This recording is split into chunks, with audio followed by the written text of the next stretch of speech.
Hello and welcome to the show. I'm Jacquelene Close-Moore and you're on A1R Psychic Radio and Moonstruck TV. What a fun time we're all having. Mercury is definitely retrograde. It's kind of been not all that much fun. Someone actually wrote on the Facebook page for the A1R live stream before, please help me, I'm in a lot of turmoil. I think the name of the lady was Trish. So I want to send a very warm-hearted healing energy out to you, Trish. And just know that you're not really alone. You can feel alone when all of this sort of stuff's happening. But, you know, there are people to help you, whether they are in spirit, whether they are people that you know. Sometimes it's a case of reaching out to new people as well to find a different support. And sometimes when we're going through major change in our life, what can be happening is our energy is upgrading. So the types of people that our energy could tolerate being around before is very different to what it's going to have in the future.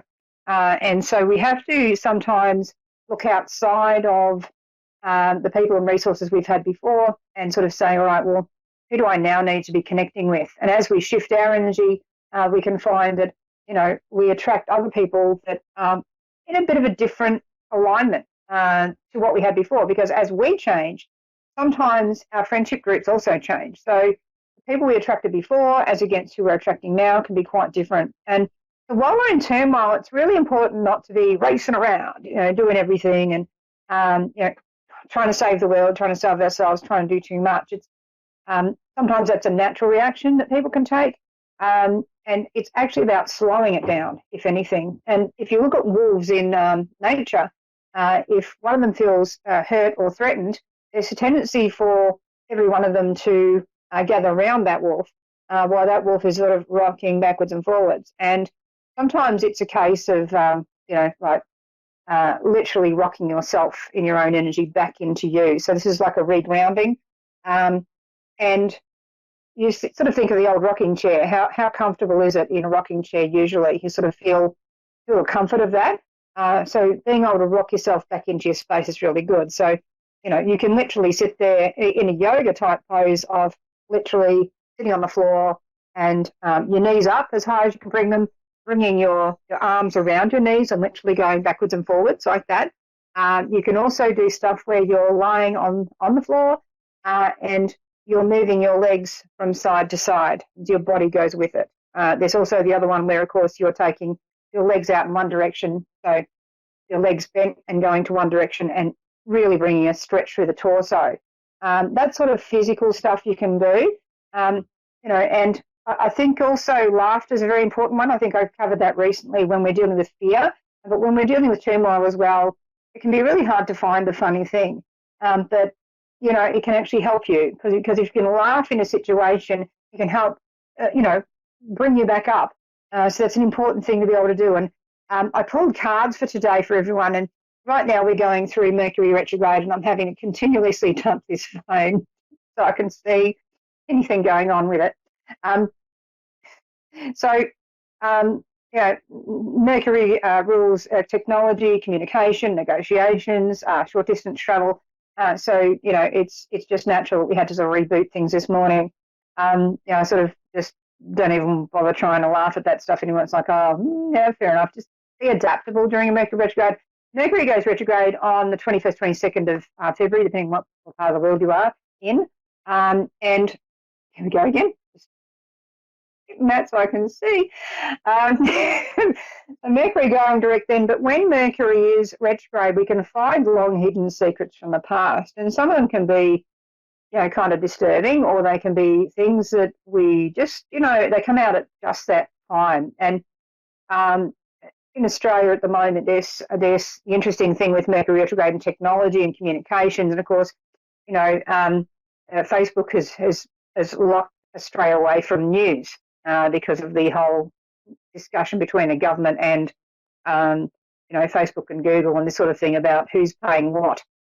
So it's part of that, you know, of this sort of chaotic stuff around communication. It's kind of funny and not funny because there's charity bodies who are not news organisations that also can't use Facebook right now. But getting back to this, my life's in turmoil question from Trish, it is just really important to just take it back to strip things back down to the simplicity of, okay, so what can I do now? And when you're a sensitive psychic person and a healer, people can sort of go, you're psychic, you should have known that was going to happen. It's like, you know, middle finger from me for you, for those people. You know, you can just say, well, Jacqueline said this, because it's not as simple as that. You can be psychic. That doesn't stop the other person from being a jerk or suddenly deciding to be a jerk. I mean, you can have the idea they're going to be a jerk, which is probably why you're angry at them for what they're about to do before they do it. But the thing is, you can't stop someone else's free will. So that's not in your control. And sometimes psychics can blame themselves. I should have known they would do this. Or, how could I have made them different? How could I have made this better? The only person you can control is yourself. So if you're in turmoil, just control yourself. Also look at the fact that you can be supportive of people around you, but ultimately you're only responsible for yourself as an adult and any children in your care or anyone infirmed who's in your care. You're not responsible for other adults and their behaviour. So if someone's deciding to be really negative, you don't actually have to necessarily put up with that. And the cards that I pulled today, the first one is actually on the first part of the deck is actually Sedna, which is actually about rising up from victimhood. And it's also about an old Inuit legend of a young woman that was fell off the side of a boat and really gets quite submerged. It's a whole story around her. But Sedna the asteroid is actually all about chaos right there.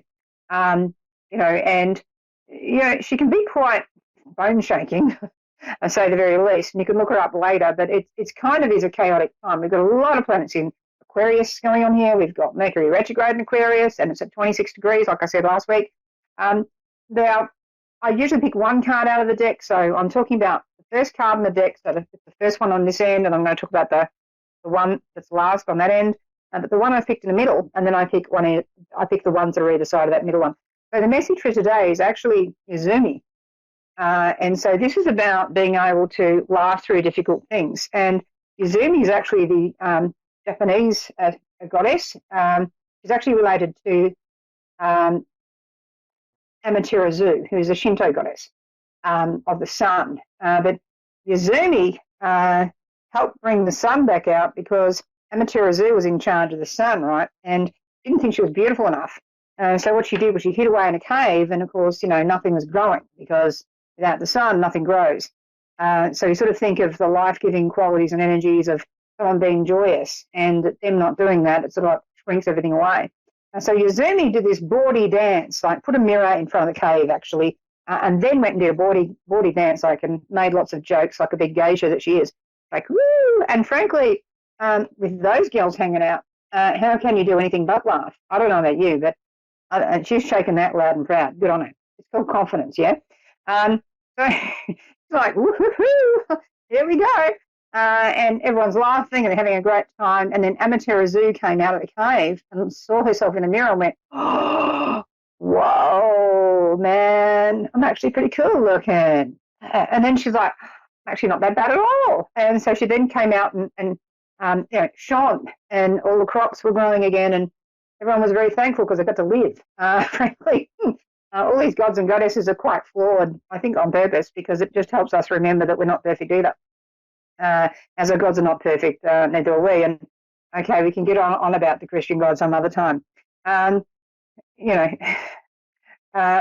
with that energy, when you're sort of in a chaotic situation, sometimes you just have to take the pee out of it and sort of go, well, what can I find here that's actually going to help me find the light side? Or is there a light side I can find? Is there something here I can maybe be grateful for? I mean, that can be really challenging sometimes in life. That can be incredibly challenging. Sometimes that can be the best thing.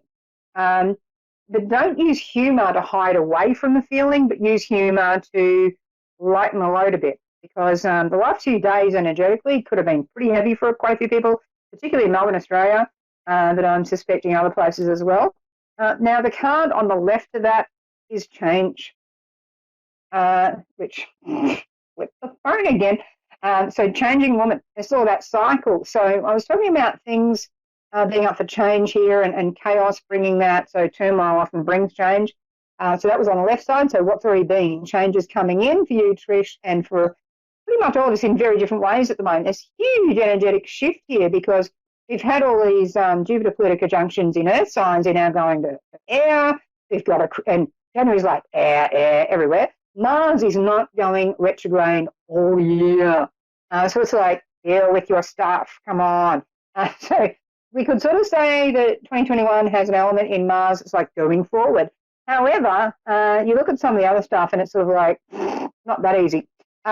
So, I think really we'll have forwards and backwards on lockdowns and all these sorts of things. But when it comes to moving forward on key issues, I think that's going to happen.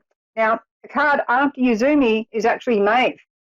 Now, that's all about responsibility, but she actually was quite a strong woman and refused to give up her sovereignty and her strength to her husband. They had a big fight about that. Things got pretty real. The last card is Shakti. So Shiva makes Shakti in the Kundalini energy, and you can see that serpent in there. And, this chick is pretty cool. Look at that. I'm like, I'm in the egg. I remember someone once telling me by a text message that they were inside a golden egg while speaking to me. I mean, that's something else, isn't it? But this, to be real, is actually, you see that the serpent, the cobra head above her. So when you're doing Kundalini meditation, you're linking up the earth energy, so Mother Earth with Father Sky, through the being, through the body, yeah? There's also forms of protective energy when you do that right. So I think the thing is, when you're in chaos, try to go into that rocking, try to go into that meditative space. That's going to help you far more. Use that sort of stuff and look at your own divine, and in your case, Trish, inner divine feminine power to help lift you out of this at the moment. Go into that quiet space. I'm going to be on my Facebook page, Jacquelene Close-More, live in a few minutes if you need to catch me there.